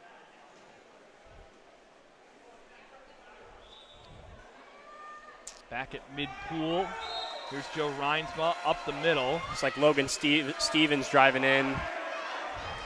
On the outside, there's Cliff. Cliff's got Stevens in the middle. Stevens trying to get back to the ball. Good both hands up defense. Foul is on Gabe Sanchez Burks. Puts the ball down. 20 seconds on the shot clock. Rockford still got the ball. Up top, it's Wagon. Wagon in one-on-one. Wagon thinking about it. Takes the shot. That one, that looked like that hit a wave in the water and skipped over top of the goal because it was put in the right spot. It did. I think he skipped it a little bit too far away from the cage, and that just made it go a little bit high. But I like the, Wagon shooting outside there. It was a good shot. It was a good opportunity. And I think he had Ruel handcuffed that time. Taken away. Good defensive play down there by Cheney. Rockford gets it back. Will Cheney with some nice speed, as you can see. He's getting the advantage right now, cutting off his defender, trying to get the kick out. Still ahead, though. Still got the advantage, but the ball's on the other side of the pool. Yeah, he's got to get the ball if you're going to get that. Sanchez Burks has good defense here on the outside, down low. 45 on the clock here in the half. Wagon is fouled way out by about half pool. Wagon thinking about it, throws it into center. Stevens is there. Stevens is on the backhand, taken away. Nice play down there by Jensen Wood to take it away. Rockford, it's Pioneer continuing just to swarm Rockford down low and steal that ball. Again, another opportunity for Pioneer. Wood is in the lob. Big stop. Rebound is on the goal line. Reinsma smartly threw it out of play. That was a fantastic play by Reinsma. Not only did he get the block, he got back over and threw the ball out of bounds. That was almost a guaranteed goal by Alex Farmer on the rebound, but Reinsma said, no thank you. That was brilliant. That was I love when goalies think like that. Just give me a second to breathe here. Packard, oh my goodness, he threw it backwards over top of his head. It hits the crossbar. Reinsma had no idea the shot was coming, and it looked like he was going to try a step out, but instead just a quick release. Yeah, pretty creative offense down there from Pioneer and Luke Packard. Got 9 seconds left here. Rockford with the ball. And an exclusion down there. I think you got to go for the shot. I don't think they've beaten Pioneer on the sprint.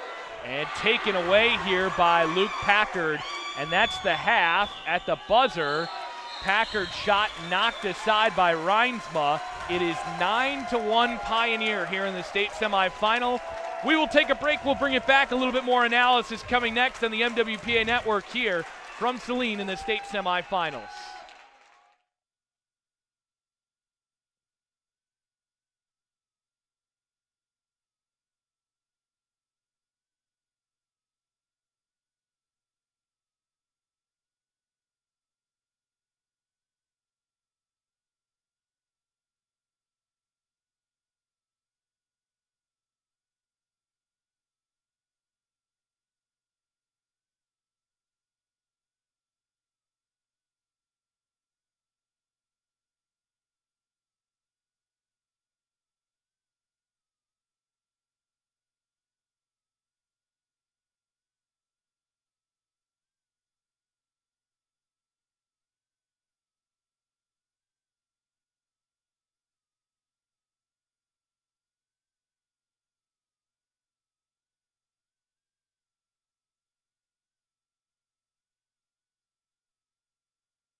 Well, we're hearing Rockford down on the bench, getting into it.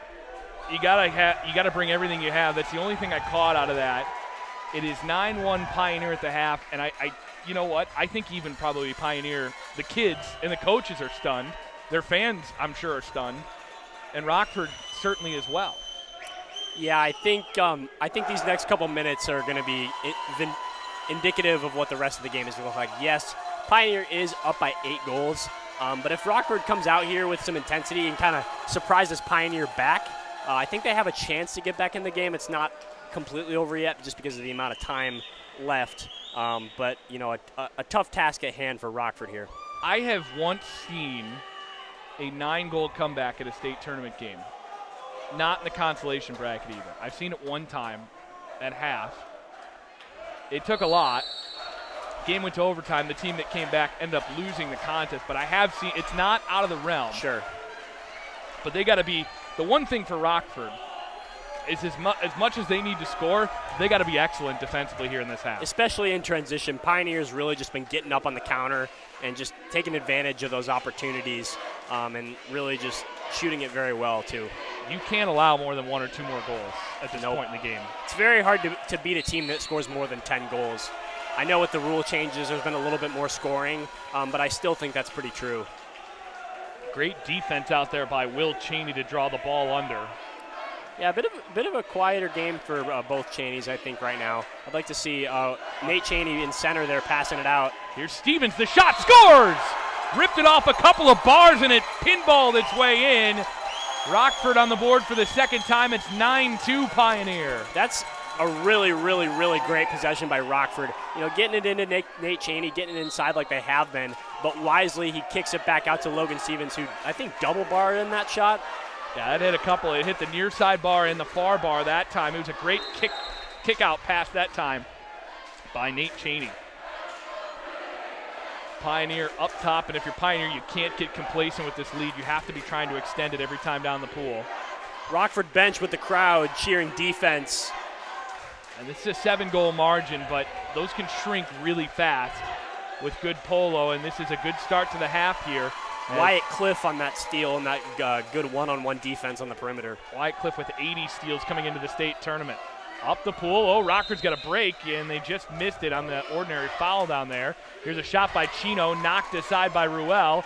Ruel's in trouble, and Ruel draws the ordinary foul there. Got to be aware of Gabe Sanchez-Burks down low here, getting the ball. Stevens on him right now. 8-3 Hudsonville at the half right now on Skyline. Inside position pass, kick back to Almeida on the outside. Back into center. Here's Edwards after it, is fouled. Back up for Packard. Packard thinking about it. He's on his back. Shot is tipped over top of the goal. It was a dangerous field block that nearly beat Reinsma. Some intensity right now from the Rockford defense that we did not see in the first half that they would so desperately need. Getting over their hips, going back and forth between the perimeter and the center as you got Che Chino in the middle right there. Yeah, they keep getting numbers up the pool, but with these ordinary fouls, they have to go back and get the ball before they can take advantage of their advantage. Up top, there's Cheney. 5 minutes to go here in the third. 9-2 Pioneer. Rockford with the only goal in the quarter so far. On the outside, Stevens is outside. He'll take the shot, sidewinding, skip and stop Ruel. Ruel was back on his way down when he made that save and gets the 2-meter. I think I like cross cage on that shot. I like Stevens taking that from the outside, but Ruel was really hugging that post. As Almeida, I think, takes it pretty easily here, and we're going to have another counter. Yeah, Ruel's got Packard up the pool, and he uses his big Matt Stafford arm to whip it up there. Here comes Packard.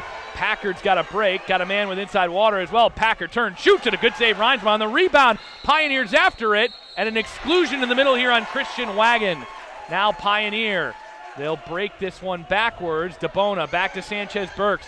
Sanchez-Burks, couple of pump fakes. Now he's looking for an outlet. Smartly, he draws the ball out and waits for a little bit of help here. 11 on the exclusion clock. Cross-pool pass. Here's Packard. Packard back across for Sanchez-Burks. Sanchez-Burks one more time. Catch, shoot, score! 10-2. It's been the story on these Pioneer man-ups, just passing it between the wings. Really good drive passing and just, you know, there's not much you can do if you're Reinsma getting all the way on either side of the cage every single possession. I think the defense has to go out there and contest that. Pioneer 10, Rockford 2, both teams with a goal here in this third. I thought that was a lot better transition defense by Rockford, kind of doing a little bit of stair step and kind of helping out in different places, but Pioneer's going to get this one going the other way. Up the pool, here's Jensen Wood, 2-on-1. He's got DeBona open. Wood is in, gave it to DeBona and probably passed himself out of a goal that time. DeBona draws the foul down there, inside two, he'll have to bring it back out. Sometimes it's okay to be selfish, especially on the counter. Packard's wide open in the middle of the pool. Now Cheney walks to him. Almeida walks it in a little. Almeida back to Packard. Packard thinking about it. 3 on the shot clock. Packard winds, shoots. It's blocked over top of the goal. Nice block by Nate Cheney right there. Up the pool. Here's Wyatt Cliff. Wyatt Cliff was excellent at regionals a couple of weeks ago. Great steal by Jensen Wood.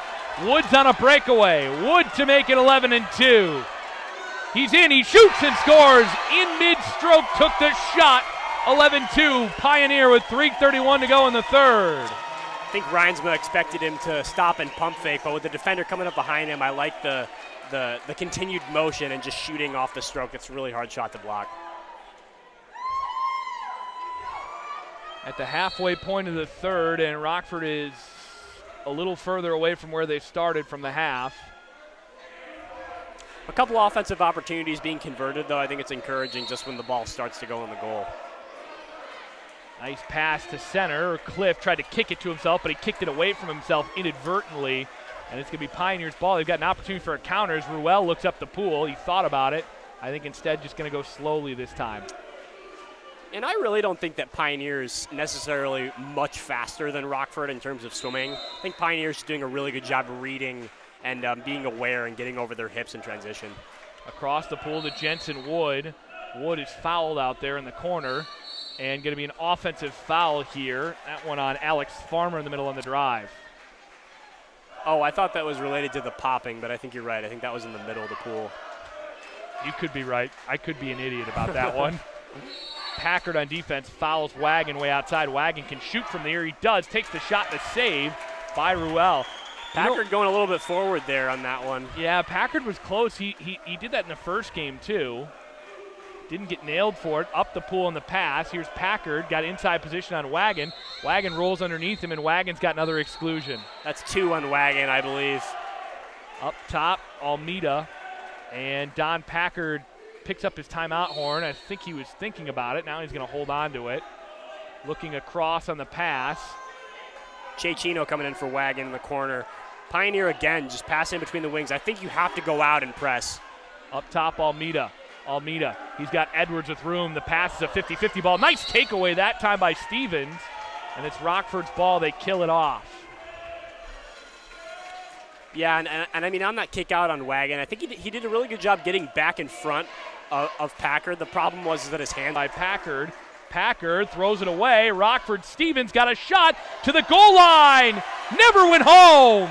Oh, goodness, the goal judge never flinched as that one laid on the goal line. Ruel got back to it. That's good awareness by Stevens and just staying on that play and recognizing the ball there, but just didn't go in that time. Up top, here's Packard with it. Slows up the offense. 90 seconds to go in the third. 11-2. Pioneer in front. DeBona trying to turn his way inside on Cliff. Still working, draws the foul out there. Cliff doing a good job keeping his hips up there and avoiding the turn. Cliff is so long and powerful, just tough to play against. Stepping out at it is Farmer. Good defense played by Cheney coming on the crash. Cheney, even when he's not in hole D, he's really effective on the help defense. Up the pool, here's Chino. Chino's got a little room to operate. Chino thinking about it. Well, Chino, really far out right now on the goal. He's going to be susceptible to the lob. Now he'll work his way back as the foul came. I think you look for it just right there. Not a great pass there from Chino, but I like the passing cross cage to try to catch Ruel off guard. Timeout Pioneer here with an 11-2 lead with 1 minute to go in the third. This sets up tomorrow if Pioneer stays in front. Potential for Pioneer and Hudsonville in the state title game. Waiting on some more score updates here from the other pool. We'll see if we can get those for you in just a moment. They're a little behind us, aren't they? Are they still in the second quarter, you think? I think the updates could have been behind. It might not have, in fact, been that the games are behind. Joey Sutherland on the call solo over there, and no scoreboard on that one, so we'll see if we can get you that score as soon as possible. It appears that Hudsonville just missed the net wide to the left that time. What's the commentating schedule like tomorrow, Harrison? Commentating schedule, myself and Joey are on the first 2 games, I believe, and then I believe it is you and Joey Sutherland, and I think me and Joey for the state championship game. I take that third place game to do. Actually, no, I take the 5th place game is the one you're on. I think that's the one I take to do all my actual board duties that I actually have to do, not just the broadcast part. Oh, you don't just get to sit here and talk water polo? Team, in case anybody's tuned in and planning on being here tomorrow, will be announced at the conclusion of the 5th place game. The reason we do that is that the teams in the 7th place game may not have left yet. It's not so late that they have to stick around and wait till the end of the tournament, and it's early enough that, it's not so late that the state championship teams don't feel like they want to be there yet. So yeah, that makes sense. Everybody's kind of in there at the start of the 3rd place game. Teams are filing out, other teams filing in. And we found last week at Michigan that created the best situation in terms of crowd reaction, in terms of the all-state team. Yeah, some pretty loud cheers I saw on the stream for that. I believe it is 9-3 Hudsonville right now in the 3rd quarter at Skyline. Skyline is on a 6-on-5 and has actually just scored a goal. So they've got 4 on the board now. 45 seconds to go here in the 3rd between Pioneer and Rockford. It is all Pioneer so far. Up top, here's Cliff. Defended hard by Edwards. Backs out, down low to Chino. Chino, and again, Ruel is right up against that goal post and very susceptible to the lob if the ball gets there, but it looks like he trusts his defense so much to play there. That shot is partially blocked as Stevens got it away. I've continued to talk about it. The goalie is the last line of defense that I think Ruel really trusts his guys to get those field blocks and to get back in position. So he's comfortable putting himself in that position. I think he's going to shoot here. Oh, back up the pool. Here's DeBona. DeBona, 4 on the clock. DeBona's on a breakaway. DeBona, last second chance, and he scores! 12-2 Pioneer with 1 second on the clock here in the 3rd. Not sure what happened there with Chino. Rockford continuing to see purple here in this game, but it's still not over. 1 second left. They're going to have a last-second shot. Back to Reinswell, won't get the shot away at the end of the 3rd. Pioneer 12, Rockford 2. We're going to take a brief break here. We will bring it back with the start of the 4th quarter next year on the MWPA Network.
Headed to the 4th quarter here from Saline.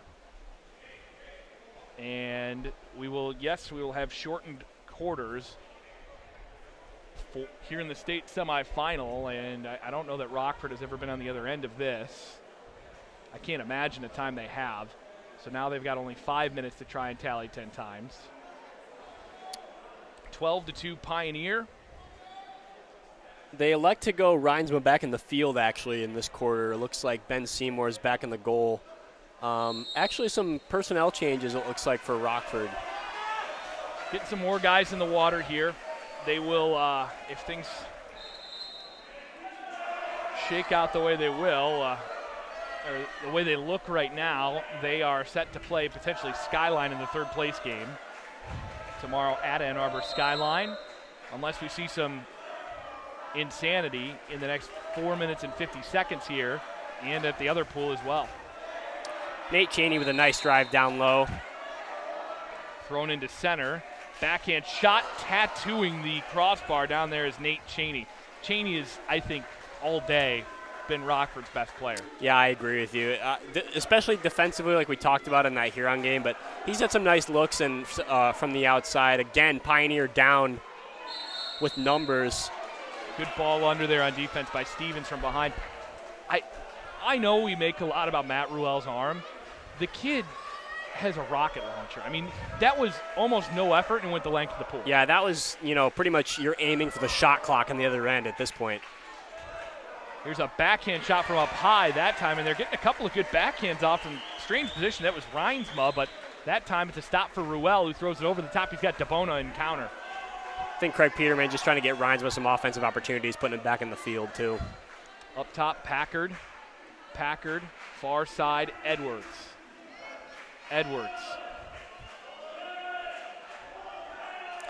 Craig Peterman telling Reinsma and looks like Will Cheney to go. A couple seconds left on the shot clock. Up top, here's Edwards at the shot clock. Big stop by Seymour there. A nice save there. That was a nice block by Seymour.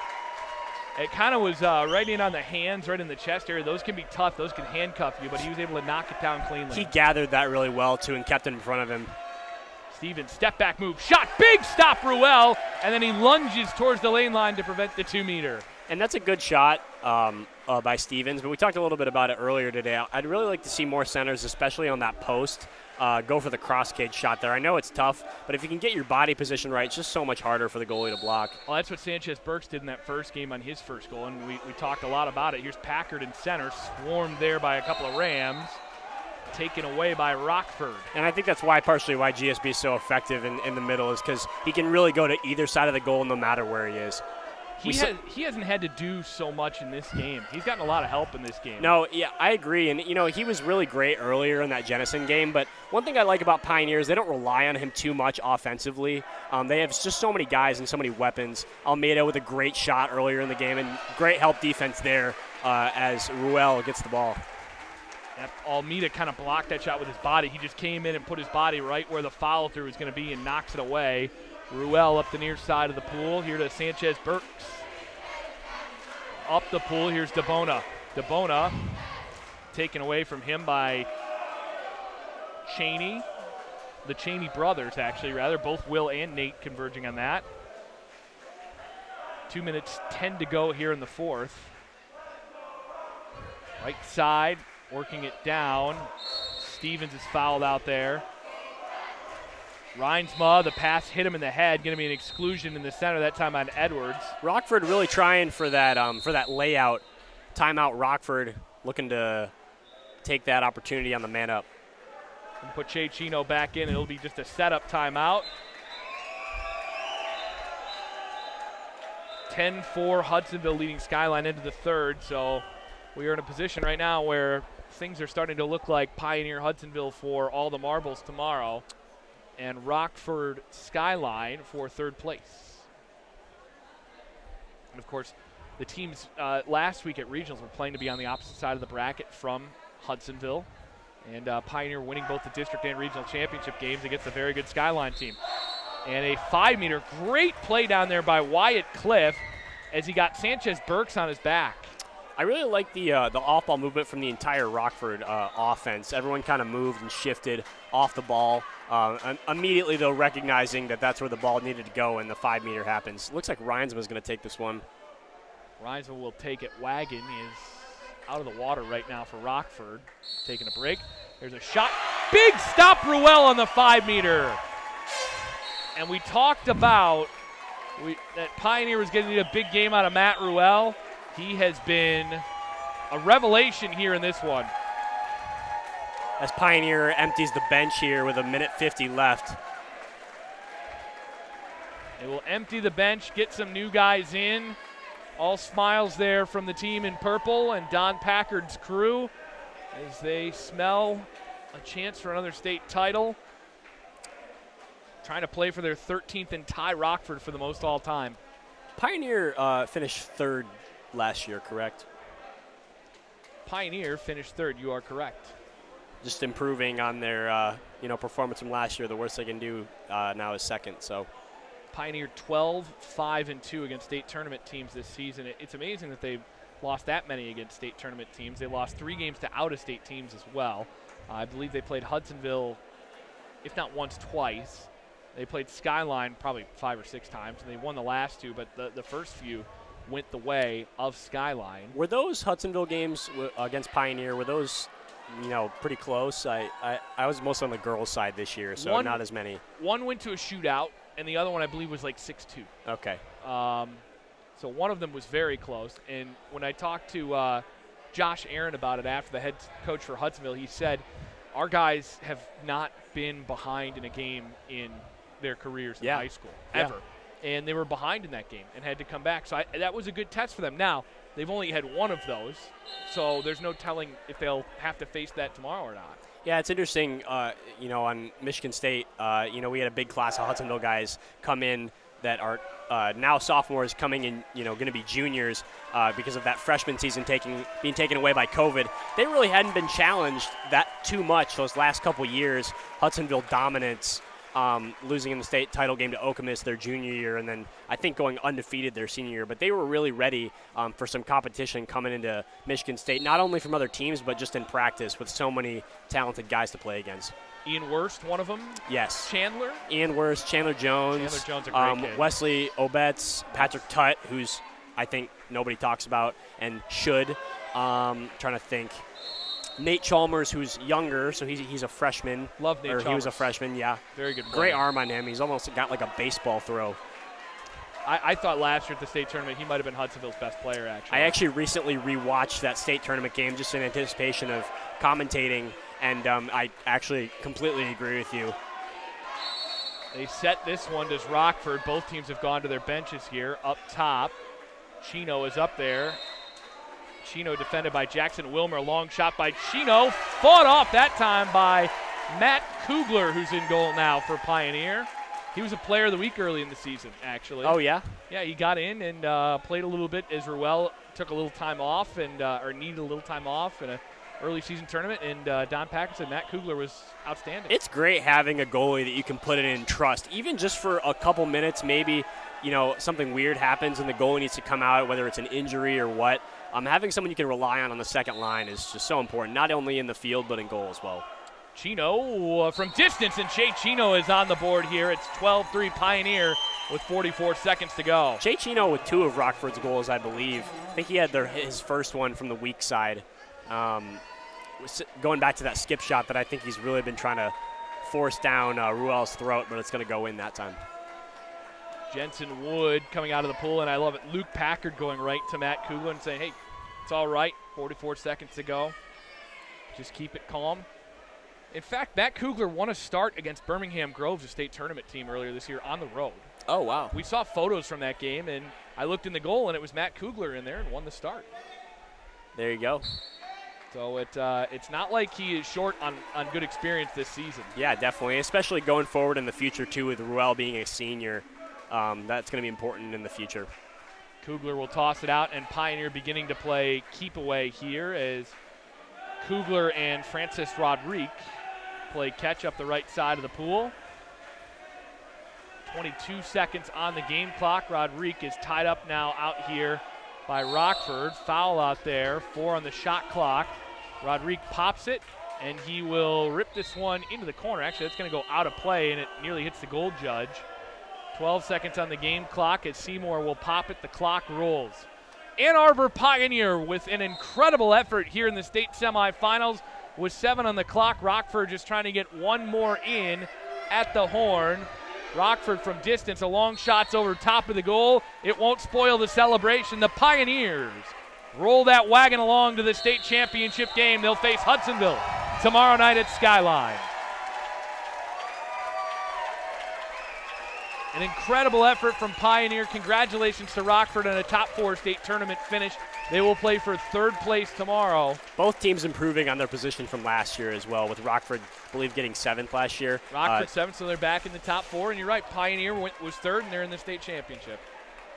An incredible day of water polo. We saw some good games, saw some close games, saw some things we didn't expect. But I think all in all, as we look back on this one, a pretty memorable day here from Saline. Yeah, no, I think so too. And with the 2 sites, we're going to come together tomorrow in some hopeful great final games.